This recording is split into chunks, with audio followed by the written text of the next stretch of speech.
What is yoga? What does the word yoga mean? What is the actual goal of yoga?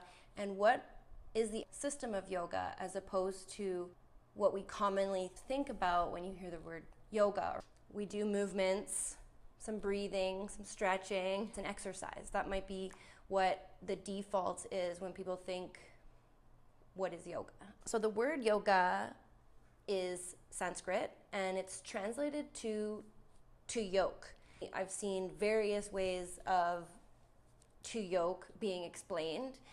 My favorite way is to connect to self and to source. Yoga is an ancient system about 5,000 years old from India, and it's made up of practices, tools, ethics to be able to remove the mental chatter, to be able to attain more inner peace. It's a full system for mind, body, spirit, emotional, nervous system, etc.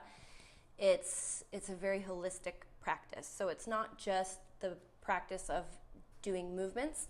That is called asana, and it's one of 8 limbs of yoga. The 8 limbs of yoga describes the system of yoga. Sage Patanjali compiled this text. Well, not this one. This was, the text is about 3,000 years old. But from these ancient texts, there are now various versions of this book. I have the BKS Iyengar Light on Yoga Sutras of Patanjali, but you can look up the Yoga Sutras of Patanjali and same. Sage Patanjali compiled the text to document the system of yoga. When we look at yoga and we learn the 8 limbs of yoga, this is from this book, and this book is from the ancient text of Sage Patanjali. Within the book, we learn how to practice yoga and what the goal of yoga really is, which I already told you. It's to have more inner peace and less chatter in the mind.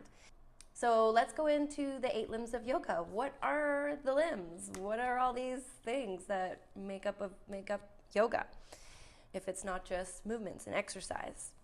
The first 2 limbs are the yamas and niyamas, and they are ethical codes, if you will, of how we can conduct ourselves in relation to the world.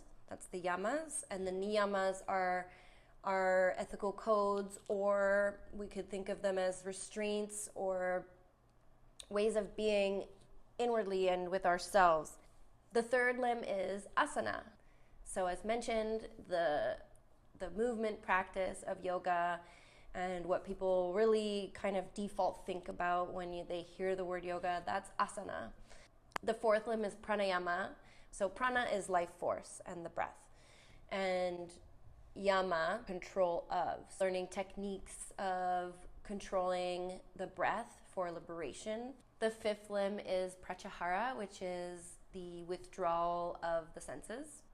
Pratyahara is also sort of a bridge limb from the practices that are more physical to the practices that are more inward and mental and spiritual, I would say. The sixth limb is dharana, which is the ability, or the practice then becomes the ability to really deeply focus on one thing.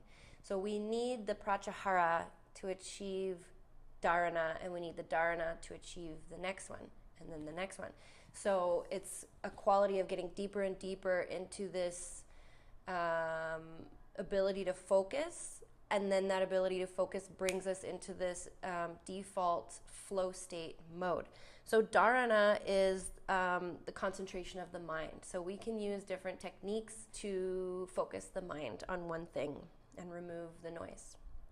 The seventh limb is dhyana, translated to meditation. In our world, we see it as this thing we can do. It's like, I'm meditating. The Sanskrit word is actually the state you're in when you are fully in your meditation. So that nothing state, or the gap.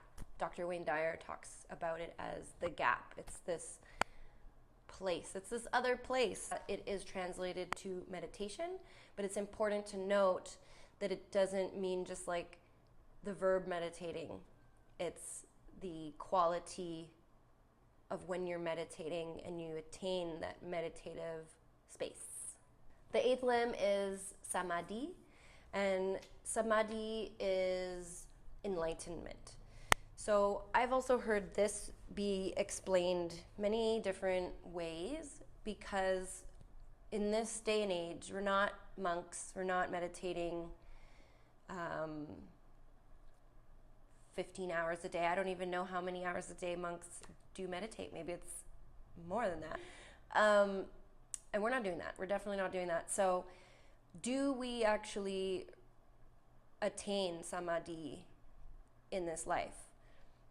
I've heard it explained like that, but I've also heard it be explained as it could be those moments that we experience as pure consciousness, pure joy, pure enlightenment, pure awareness, and the realization that everything and everyone is connected.